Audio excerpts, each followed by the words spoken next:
Hello everyone. Today we start next topic in chapter 3 atoms and molecules. Last lecture में हमने जो loss थे वो पढ़े थे दो. इसके बाद जो नेक्स्ट टॉपिक है इस चैप्टर का वो है Dalton atomic theory. Important theory है. डाल्टन ने एक एटॉमिक थ्योरी दी थी कि एटम्स क्या हैं, किस तरह से रिएक्ट करते हैं, किस तरह से ये एटमॉस्फेयर में पाए जाते हैं. इनके बारे में डाल्टन ने थ्योरी दी थी जिसका नाम है Dalton atomic theory. According to this theory all matter whether an elements a compound और a mixture is composed of a small particles called atom. Atom ने अपनी थ्योरी में बताया था कि किसी भी मैटर हो, कोई एलिमेंट हो, कंपाउंड हो, मिक्सचर हो, वो सभी छोटे छोटे जो पार्टिकल्स होते हैं उनसे क्या होते हैं, कंपोज्ड होते हैं. और इन छोटे छोटे पार्टिकल्स को ही क्या कहा जाता है, एटम कहा जाता है. अब हम इस थ्योरी में जो इसके पोस्टुलेट्स जो हैं एटम्स ने क्या कौन सी इसकी अवधारणाएं जिसको हम कहते हैं पोस्टुलेट्स, उनके बारे में पढ़ेंगे कि डाल्टन ने अपनी थ्योरी में एटॉमिक थ्योरी है उसमें क्या क्या बताया. तो फर्स्ट है all matter is made of very tiny particles called atom. कि कोई भी जो मैटर है, मैटर की 3 स्टेज आपको बताई थी, लिक्विड, सॉलिड और गैस. तो कोई भी मैटर हो वो बहुत ही छोटे छोटे पार्टिकल से मिलकर बनता है जिसको हम क्या कहते हैं, atom. Which participate in chemical reaction, जो किसी भी केमिकल रिएक्शन में क्या लेते हैं, भाग लेते हैं. नेक्स्ट है atoms are individual particles which can not be created और destroy in a chemical reaction. तो जो एटम होता है वो एक इंडिविजुअल पार्टिकल होता है, यानी ऐसा पार्टिकल जिसको आगे आप डिवाइड नहीं कर सकते हैं, उसको हम क्या कहते हैं, इंडिविजुअल पार्टिकल, जिसको ना तो क्रिएटेड किया जा सकता है और ना ही डिस्ट्रॉयड किया जा सकता है किसी भी केमिकल रिएक्शन में. थर्ड पॉइंट है atoms of a given elements are identical in mass and chemical properties. अलग अलग तरह के कोई भी एटम है, एलिमेंट्स है, वो उसका अपना एक आइडेंटिकल क्या होता है, मास होता है, और उसकी अपनी आइडेंटिकल क्या होती है, केमिकल प्रॉपर्टी होती है. नेक्स्ट है atoms of different elements have different masses and chemical properties. लेकिन जो डिफरेंट एलिमेंट्स होते हैं उनकी डिफरेंट मास और डिफरेंट केमिकल प्रॉपर्टीज़ होती हैं. जैसे आपको 2 एलिमेंट्स दे दिए जाएँ, सिल्वर है, गोल्ड है. जैसे कोई सिल्वर की आपको कोई सीट दे दी गई है सिल्वर की, तो सिल्वर की किसी सीट में जितने भी एटम होंगे, बहुत सारे एटम से मिलकर एक सिल्वर की सीट बनती है. तो इसके अंदर जितने भी एटम होंगे उनका जो मास होगा और जो केमिकल प्रॉपर्टीज़ होगी वो सब क्या होगी, सेम होगी.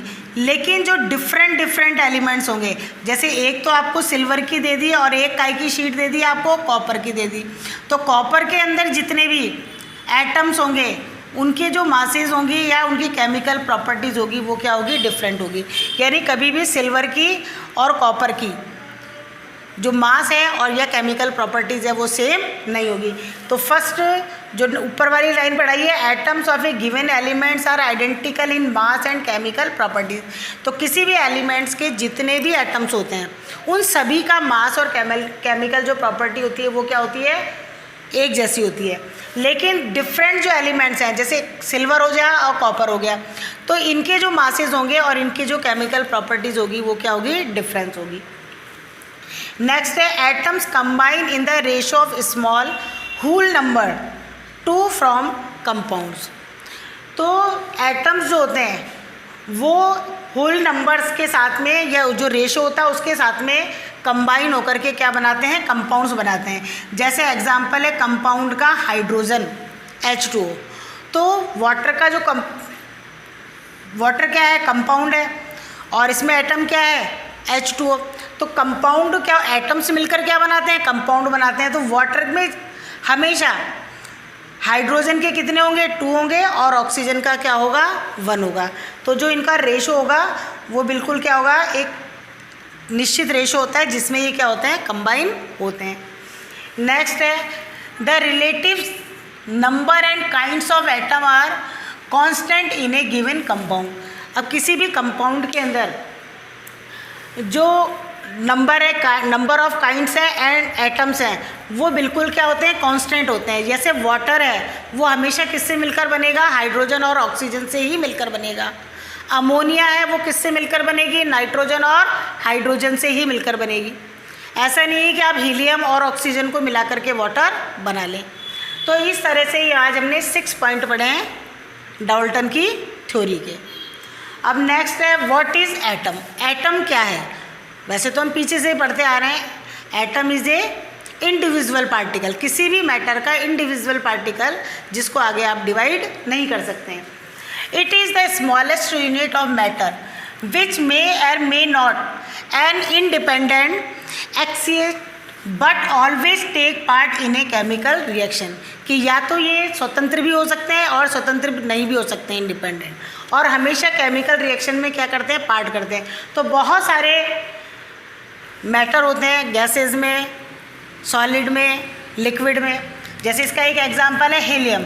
हीलियम को आगे जब आप पीरियोडिक टेबल पढ़ोगे, हीलियम को नोबेल गैसेज में रखा गया है और ये बिल्कुल क्या रहता है, फ्री रहता है। लेकिन जो हाइड्रोजन है वो कभी भी फ्री नहीं रहता है और वो सडनली हाइड्रोजन से क्या हो जाता है, कंबाइन हो जाता है, और कंबाइन होने के बाद H2 बनाता है। तो हाइड्रोजन हमेशा कौन सी फॉर्म में पाया जाता है, H2 फॉर्म में। तो इस तरह से इसमें कि कुछ तो क्या रहते हैं, फ्री रहते हैं, लेकिन कुछ फ्री नहीं रहते। लेकिन चाहे से फ्री हो या नहीं हो, केमिकल रिएक्शन में क्या करते हैं, पार्ट ले सकते हैं। अब जैसे और भी जैसे एग्जांपल है कि एटम, जैसे आप किसको बताएंगे, एक बहुत बड़ी बिल्डिंग है, बिल्डिंग्स में क्या है, बिल्डिंग किससे मिलकर बनी है, बहुत सारे फ्लोर्स है, फ्लोर्स में क्या है, बहुत सारे रूम्स हैं, रूम्स में क्या है, बहुत सारी वॉल्स हैं, और वॉल्स आपने किससे बनाई है, ब्रिक से। तो आप एक बिल्डिंग का यदि एटम देखें तो बिल्डिंग का एटम किसको मानेंगे आप, ब्रिक्स को, क्योंकि वो स्मॉलेस्ट है और ब्रिक्स से मिलकर क्या बनी है, एक पूरी बिल्डिंग बनी है। तो इस तरह से एग्जांपल है कि एटम क्या है, सबसे स्मॉलेस्ट यूनिट जो फ्री भी रह सकती है और फ्री नहीं भी रह सकती है। इसके बाद में आपके how big are atom, atom कितने बड़े होते हैं। एटम बहुत छोटे होते हैं, बहुत ज़्यादा इनका स्मॉलेस्ट साइज होता है, इनको हम माइक्रोस्कोप से ही देख सकते हैं। यदि आप हजारों लाखों मिलियंस एटम्स को यदि आप मिलाएं तो एक पतली सी पेपर शीट के बराबर बन पाएगा। और जो इसका जो एटॉमिक रेडियस है उसको किससे मेजर्ड किया जाता है, नैनोमीटर से, कि एटम का जो एटॉमिक रेडियस है उसको नैनोमीटर से मेजर्ड किया जाता है। और 1 नैनोमीटर बराबर होता है 10⁻⁻⁹ मीटर, यानी बहुत ही छोटी साइज़ होता है इसका, और जिसको हम आंखों से नहीं देख सकते। तो ये आपके एटम का साइज़ बताया है 10⁻⁻⁹ मीटर, 1 नैनोमीटर बराबर। अब आपके बुक में एक टेबल दी गई है, उसमें अलग अलग एग्जाम्पल दिए गए हैं और उनका रेडियस बताया गया है। जैसे एटम ऑफ हाइड्रोजन का 10⁻⁻10 मीटर, मॉलिक्यूल्स ऑफ वाटर का 10⁻⁻9 metre, molecule of haemoglobin, haemoglobin होता है ब्लड में, जो ब्लड का जो रेड कलर है वो किसके कारण होता है, हीमोग्लोबिन एक पिगमेंट है, तो इसका होता है 10⁻⁸। ग्रेन ऑफ सैंड, सैंड का एक छोटा सा पार्टिकल, उसका है 10⁻⁻4। आंट का 10⁻⁻3, एप्पल का 10⁻⁻1। इस तरह के कुछ आपके एग्जाम्पल दिए गए। आपको अपनी होमवर्क कॉपी में डाल्टन की जो एटॉमिक थ्योरी है उसके जो 6 पॉइंट हैं इनको करना है। आपको क्वेश्चन बनाना है, explain the Dalton atomic theory. Next lecture में हम नेक्स्ट टॉपिक को स्टार्ट करेंगे। Thank you.